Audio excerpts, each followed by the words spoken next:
you think how bad it is for Russia. Russia, in summary, has every single commander has been fired who was in charge on February the 24th.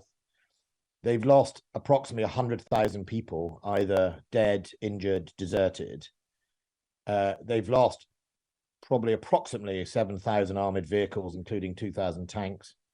Their army is massively depleted. And by the way, that is their whole army nearly. They haven't captured any of their objectives. On anyone's score sheet, that is failure. As though it is Remembrance Sunday and a chance to reflect on those who fought and those we lost in both world wars and more recent military conflicts. It gives us a chance too to think about our current armed forces and, of course, this year seeing war back in Europe once again with Russia's invasion of Ukraine. Well, obviously, the Defence Secretary is tied up in Remembrance Sunday. So ahead of the programme this morning, we took a look at things with him.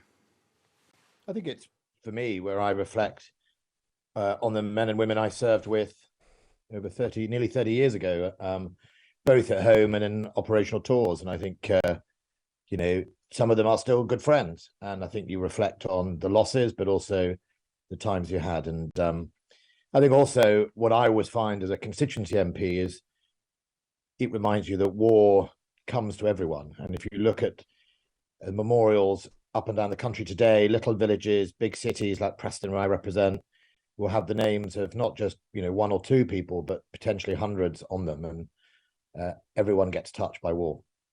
Is there any particular moment or experience that you think about during that silence? I think about one of my tours where we lost two soldiers. One took his own life, and another soldier was murdered by the IRA. And you sort of think about the effect that had and how you all went. You also went. I sort of reflect on how I, as a young platoon commander, I think I was 20 in West Belfast, was very proud that I brought everyone back from my platoon and did everything we could to keep each other safe. So I sort of, there's a particular memory. But then also the fun times. I remember doing that parade as a young officer. I think I had to march the column. I was what's called the right-hand marker, marching the column of veterans. And in those days, there were a lot of Second World War veterans still alive. And I had the Burma Chindits, I think, were behind me. These are the very brave men who fought in the jungles against the Japanese. And as we went around the corner, I was supposed to give a big eyes right, I think, as a word of command, as I think the Duke of Kent was taking the salute at that stage on horse cars. And I gave eyes left rather than right. But luckily the adjutant of the Burma Chindits put me in my place. So I sort of remember those sort of events as well when I was actually there. And it's a long stand for the men and women today. It's the longest stand they do at ceremonial normally, where they stand pretty much, ice still for hours. Do you think this year means more than most, given what's happening in Ukraine? I mean, I know how close you've been to your counterparts over there. Yeah, I mean, it's we shouldn't forget the significance of what is going on in Ukraine. This is, yes, we've had a war in the Balkans, but this is really the first major sort of aggressive invasion on the European continent and sort of general war as it was for Ukraine and for Russia at the moment. Since the Second World War, and it's got all the characteristics of the Second World War, where one aggressor state is sought to not only impose its will, but also to invade and annex another state against its will, with the resulting losses in the thousands and thousands. And I think that is really the first time we've seen such a type of war on our European continent, and also seen actually such a strong international coming together to condemn it. How would you assess the situation on the ground in Ukraine at the moment? I mean, I'm thinking particularly about Kherson. Well, from a military point of view, one of the most important things is momentum. So Ukraine has momentum, Russia doesn't. That is a plus, a very strong, card in your deck, and Ukraine sees no sign of getting rid of that or losing it. It's not big step momentum, but nevertheless, the direction of travel is with the Ukrainians. The psychological blow to the Russian state will be that it set out to have lots of objectives at the beginning of this in February. including capturing Kyiv, including Odessa, including, those big cities in the east, Sumy and Kharkiv, and none of them has it managed to do. The only one it managed to capture was Kherson, and it's now just given that up. So, you think how bad it is for Russia. Russia, in summary, every single commander has been fired who was in charge on February the 24th. They've lost approximately 100,000 people, either dead, injured, deserted. They've lost probably approximately 7,000 armored vehicles, including 2,000 tanks. Their army is massively depleted. And by the way, that is their whole army nearly.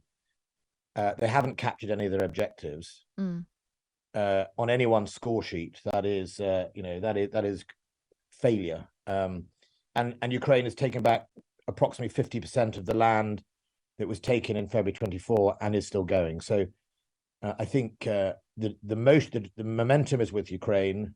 The morale and the moral component, which is another very important part of a battle, and a force, is with them. The international community is as solid as ever. And I know regularly I get the sort of media question about, well, yes, but everyone's getting bored of this. Well, if you look at the actions of the international community, more donations of military aid from the United States, the United Kingdom committed to another £2.3 billion worth of aid next year, or assistance to Ukraine. That hasn't gone away. And in fact, I hosted our Scandinavian Nordic colleagues last week in Edinburgh, and the Norwegians have donated another 150 million euros to our international fund. So I think if I was President Putin, I'd be asking myself, why I'm doing this. If I was a Russian citizen, I'd be saying, what was it all for? All that misery, all that death, and really isolationism.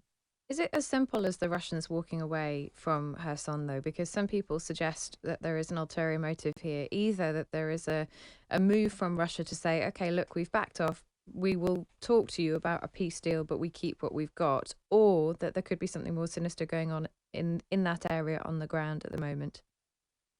Well, I don't think you should ever underestimate, Kate, Russia. History shows that Russia, comes back time and time again. I don't think anyone shouldn't be foolish enough to see what we're seeing in Kherson and just think, brilliant, it's all over, and sort of think peace in our time. I mean, at the moment, Russia has made a military decision that probably makes sense, which is withdrawing behind what we'd call a natural obstacle, in this case, a very large river, and will start and are starting to obviously sort of dig in and try and create a sort of frozen concrete sort of defensive line. In fact, I think there are 3 defensive lines between Kherson and Crimea. And that is probably the military sense. It was untenable for them to hold Kherson as they are. But Russia has in its toolbox, very sadly, all sorts of things that we would find unacceptable in the West. Total brutality, mass bombing of civilian areas. We've seen war crimes used as a tool of war. We see energy used across the world as a tool. And if Russia wishes to, it no doubt will start pummeling, potentially Kherson. And now that it has, quote unquote, evacuated, as it described itself, its people. But we're alert to that. Why I announced this week another 1,000 anti-air missiles to go into Ukraine to help them deal with these Iranian drones. But yeah, no one's underestimating Russia. Russia is a long way from giving up. Paradoxically, do you think the outcome of the midterm elections has been good for preserving Western resolve? Yeah, I think it has. In a time of crisis, people want certainty. I think President Biden has set his wind direction. And, while the vast majority, actually, the Republicans have been very supportive of this, I think it's just people don't like uncertainty. And Congress always becomes sort of unpredictable, Adam, as you know, when the different houses are controlled all the time by different people. And you have a Republican Party that is trying within itself to work out what it wants to be. So, yeah, I mean, we all welcome stability. I'm one person of the cabinet still in the same job. I think I'm on 6th reshuffle by now. I think stability for the men and women of the armed forces matters. So yeah, I'm pleased in a sense that I'm all dealing with the same people. Let's talk about your cabinet responsibility. Obviously, major financial event this week, the announcement by Jeremy Hunt. Are you reconciled to the fact that the 3% of GDP defence spending is simply not on the agenda. As you rightly point out, this is not a big budget. The big Easter or April, March, I don't know, in the spring next year. This is about, injecting stability and sort of measures into the economy for the here and now to try and keep on top of inflation and deal with what the Chancellor will describe as a black hole. I think we'll only really know the size of that black hole at the budget and the OBR, because whether deliberately or whether by design or by accident, you and I have read the newspapers for the last sort of 10 days, where I think every single budget measure has been thrown out there by somebody. How much of that becomes the actual budget, I think you and I will see on the 17th, because there's some good I think expectation management going on at the moment. I've spoken to the Chancellor, the Prime Minister. I want to see an indication that the direction of travel of defence is growing investment. Of course, you ask any Secretary of State, would I like more spending? Yes. Would I like more spending by the end of the decade? Absolutely. If the threat increases, so must investment in defence. To be fair, that's where the PM agrees. He is, but he said obviously when he was running that 3% was not something he wanted to be bound by. He'd like to get in that direction, and I'll be looking, in the small print of the budget to those type of indicators, as will no doubt the OBR. I mean, in the course of these discussions, have you had to issue ultimatums, threats to walk away if certain things were done? Well, I've never conducted myself really that way. I know what defence needs right now. I have I've been here nearly over 3.5 years, I think, or nearly 3.5 years in this job. So I know what I can get through in a year. I know what I need to get to that big budget in spring. I know the direction of travel. I know how to get to 3% or 2.5%. So I'll take it literally one section at a time. Of course, I'd love a big announcement saying, whatever percentage, but I think the Chancellor's been pretty clear about what the reality is. And so if I can get a direction of travel that is upwards and I can get it to help me with inflation, then we'll have another discussion, obviously, at the budget in March, May. And just finally, Ben Wallace, there are reports that veterans are really struggling. Today is, of course, about them. The Royal British Legion has suggested that they've had to hand out huge support payments to get some through the cost of living crisis. We all know that Thursday is going to be a very difficult day.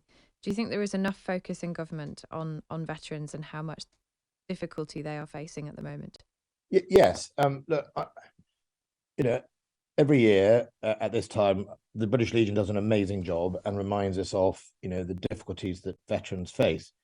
But the first thing I would say is, most veterans have a tremendously successful life. They should be, and they are often the go-to people to employ. Remember, a lot of these veterans are leaving age 41. If you're an infantier and you join, or you're a soldier and you join at 18 and you do 22 years, you leave and then you get almost a half pension at the end of your 22 years. So you can be 42 years of age and get a small contribution to your pension, or which you can draw straight away, and then you get a full amount when you're 55. Now I'm sure that's changed recently, but I'd have to check, so I'm not misleading people here. But I employ a veteran. That was the deal he had. So veterans who've served longer will be getting a pension to some extent. It's those veterans who often drop out or have a challenge after a few years that need the help more than most. And that's why we do have regimental associations. We have the British Legion and Help for Heroes there to help them. If there's one thing I always think today is important about, is that we focus on the positives of our veteran, how amazing they are, how I'd encourage anyone listening to your program to employ a veteran. Their work ethos, their life experience really adds, and that we don't always just talk about veterans in the segment of those few and unfortunate people who are suffering, and we try to help, and we do help. But across the hundreds of thousands who've served, you'll see some people today who've had great lives and will continue to do so. Ben Wallace, Defence Secretary, thank you very much for joining us. Thank you.